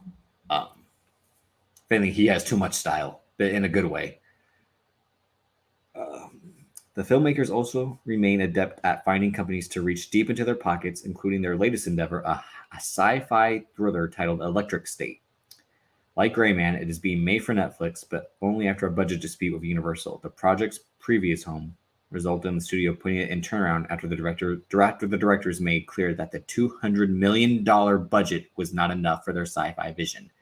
And this is a movie with Millie Bobby Brown, 11 from Stranger Things, and some like robot sidekick traveling in like some post-apocalyptic world with some, again, a huge all-star cast. Let me look that up real quick before we head out. But $200 million is not enough? No, not for these movies, bro. Because you got to think most of it. Not for these guys. These guys, they directed TV. But they just draw now. Now, especially, they draw now. So it's like, give them what they want, even if they weren't the draw. The IP was the draw. Well, they attached to the IP, so they're gonna get what they want. But it's gonna draw. It's like how we've said before. Like, there are no movie stars because people think Chris Evans is only Captain America. Right. The whole time I was watching Gray Man, I just said, "Oh, okay, so he the Captain America that joined Hydra." Hydra, right? Yes. Real quick, I'm going to read the Wikipedia version of the plot summary for Citadel. Then we're about to get out of here, because this again sounds baffling. So this show's being made for Amazon, as I just read. No idea when it's coming out. So Richard Madden said about the plot and his character: there are multiple characters and multiple storylines that all intertwine, and I personally play a character who is an amnesiac. 8 years of his life, he's basically become a new person. There's a journey of discovering who he was before the accident happened. He no longer remembers anything. This is Jason Bourne. It's exactly how Jason Bourne starts. It sounds exactly like it. It's a clash between the life that he's been living for 8 years and the life that he used to live. You get to delve into exploring the psyche of dealing with the consequences of things you are not aware of and that you've done. Priyanka Chopra, speaking to WWD, talked about Citadel and what we can expect from the show. Then I have the exact opposite of that, a spy show with the Russo Brothers for Amazon Prime with Richard Madden and Stanley Tucci. Shout out to Stanley Tucci. It's called Citadel, and it's really going to be amazing. It's a lot of work. I have a lot of scars to prove it. So their idea is to make the Avengers, but spies. I mean, fuck it, do it. Why not? After The Gray Man was released, they announced The Gray Man 2, and then they announced a Gray Man spinoff. Probably the movie of Ana de Armas about her character and what she's going to do. But I read the description of the Gray Man book that the movie was based off of. The plot doesn't match the movie, and her character definitely seems like it was made up for the movie to then be its own movie. And this is when we get into the shit show of Hollywood eating its own tail by focusing on spin-offs and sequels when you got to make the first thing great. Right, because there's only so much I want to see of these characters anyway. And not just that, and this is why you have a disdain for Hobbs and Shaw, and why I say it takes place in another Earth, because if you watch Fate of the Furious and then you see Hobbs and Shaw next, it's like, yes, they acknowledge those two just work together, but it's like, when did Deckard Shaw get this sister? And where's the mention of the brother? Exactly. And then it's just spin-offs. I mean, there are already a lot of people that complain about spin-offs and sequels. I really don't have too much of a problem if it makes sense. But, I mean, I'm looking forward to this show. I can already tell you that. I know it's not going to be good, given all this. But I at least got to see the shit show it's going to be now. Yeah, I mean, why not, man? I'm always willing to tap in when I get very little time that I have and I get a little extra of it. Tap in and see what's going on. Why not?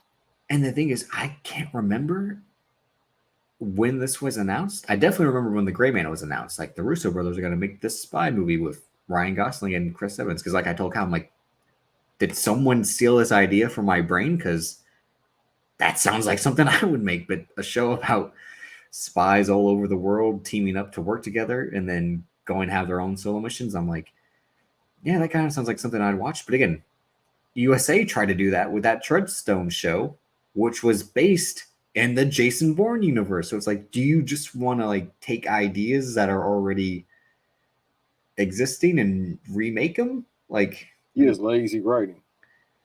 True. And The Gray Man, I mean, it's basically every action movie from the 70s to now. I mean, because it's a lot of Mission Impossible. It's a lot of Jason Bourne. And then it wants to be a Shane Black movie. Right, too many combinations. But like I said, it was good enough to pass on Netflix. We'll talk about it in depth when we do the commentary track. Again, what did Vince McMahon say?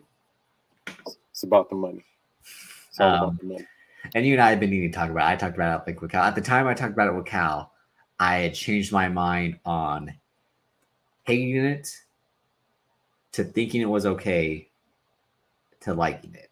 But I like it knowing its faults. It does have a great final fight between Evans and Gosling, which is what it needed. That movie really should, like, speaking of another movie titled The Blank Man, and this might like low-key be a double feature. That movie should have been like Demolition Man. Like, we should have seen Gosling and Evans fight at the beginning, have a break, and then they fight again at the end. Instead, they have no interaction except the brief moment where he puts him against the wall and then he pulls out the grenade. They only fight at the end. I'm like, I didn't come here to see heat, where like these guys don't, even though I like the banter back and forth over the phone. Like, I want to see these dudes punch each other once for a set piece, take a break, and then they have a final showdown at the end where it's like, you got the best of me once before. That ain't going to happen again. Like, they shouldn't have built it up like that. But, you know, like I said, it was just a fun, chaotic movie, and it works for Netflix. But it also, I said this with Cal too. It sounds like the show's facing that problem with, like, how much did COVID play a factor with these?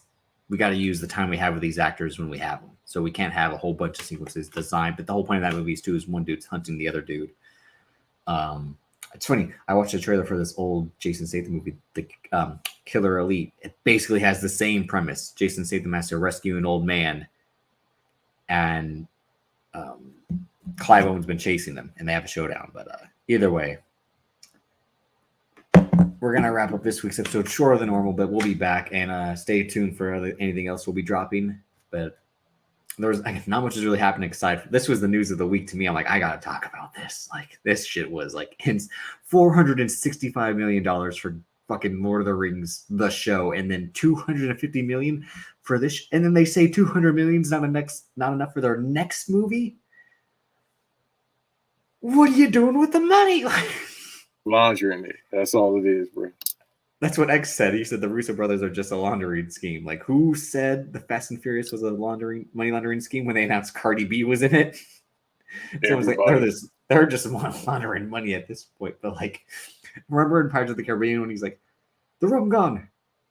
Why the rum gone? Like, that's every studio that gives that's the Russos. That's the studio of every time they give the Russo brothers money now. Because the movie turns out it's like, where's like Ryan Gosling isn't asking for 80 million and Chris Evans isn't asking for 80 million. So like, because this movie looks like you spent 40 million on it. So and it's definitely not going into marketing because it's Netflix. They didn't market that movie at all until the NBA Finals. They dropped the day they dropped the trailer. I sent a message to a good woman. I'm like, this movie's here, and then it looks great. And then like you saw it during like game 1 and 2 of the NBA Finals, and that was it. Then it was like The Gray Man this week when it finally dropped on Netflix, and I had seen it the week prior in the theaters, and that's why I hated it because it was just I couldn't see. We'll get into it when we talk about it on our commentary track. Banks, where can people find you on social media? All right, I'll go ahead and plug it or plug myself like I do often. Not in that way. I am not Banks. Now you be plugging yourself. Well, you know, that way, this way, that way, that way. Yeah, that way. Yeah.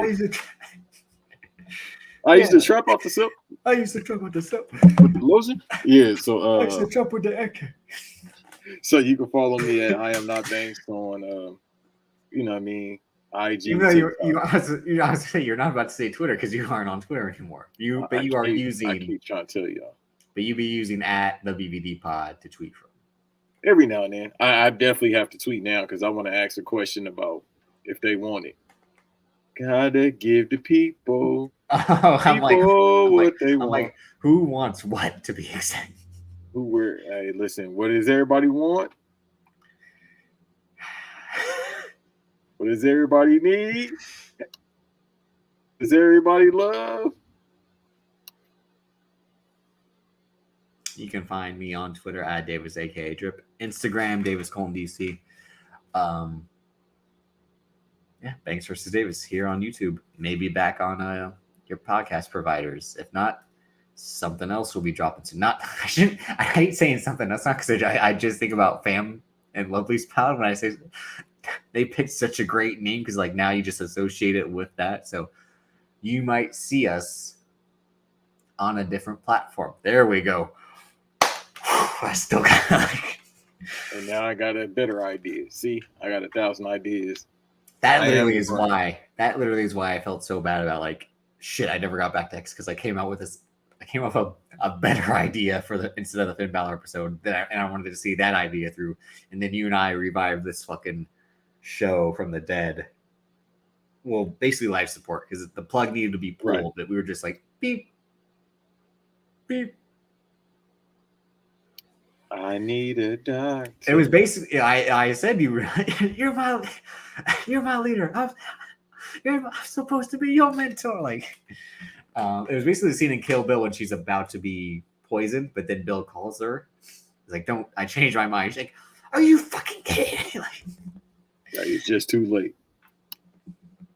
You don't owe her shit. Keep your voice down. You don't owe her shit. Great movie. Great fucking movie. Love it. I wish I had seen. Well, that's 2000s. Soon, 2 years. September 25th. Here, YouTube. This guy. I was right. This guy. Me. That's it. Because that's the name of the show. We have guests. Sometimes we don't. the guest we want to have, we want to talk to. Like the man who ran last week and who ran this week. Oh, brother, that's all he gonna say. He won't even care because he'll be like, I'm gonna slap his dog. I'm gonna be like Daffy Duck. No, like Donald Duck Daffy Duck on the basketball in Space Jam when he's like, but mommy, I don't want to go to school today. You stay quoting that one line. That's a great. Oh, whoa.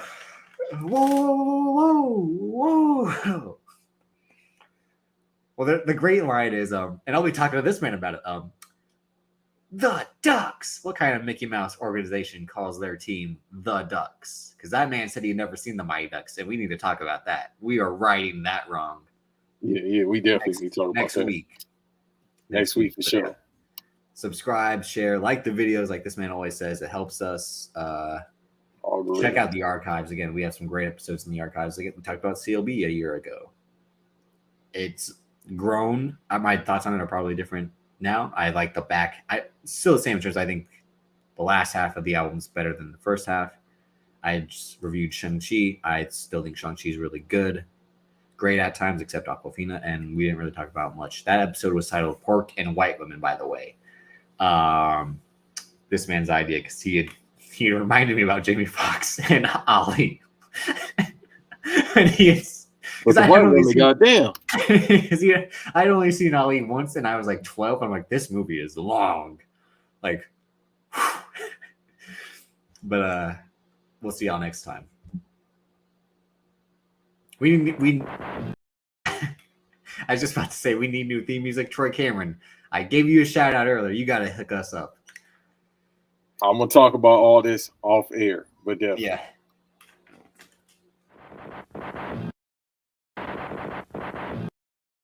Drop it. I don't want to talk about it. Drop it, hell. I want to hear about this, homie. I said forget about it, cuz.